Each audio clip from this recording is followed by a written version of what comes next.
সাক্ষৰতাৰ 4টা খণ্ডৰ মৌখিক ভাষা বিকাশৰ বাবে কথোপকথন চাৰ্টৰ ব্যৱহাৰ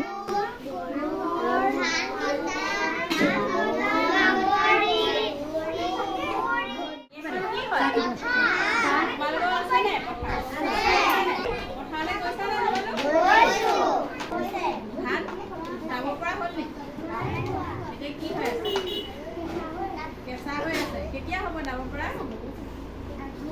আগুন মাহত এজন মানুহে কি কৰিছে ধান কাটিছে আৰু এই ল'ৰাজনে কি কৰিছে বাৰু গৰু চৰাব কৰিছে তোমালোকৰ ঘৰত গৰু আছে নে আছে তোমালোকে কি কৰা মৰম কৰা জীৱ-জন্তু মৰম কৰা দেই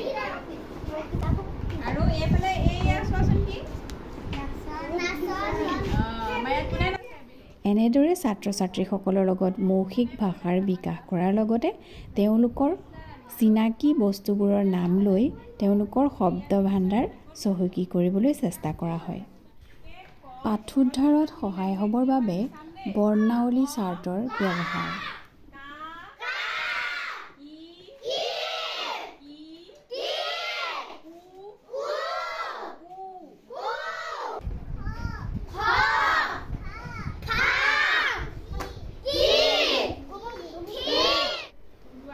মৌখিক ভাষাৰ বিকাশ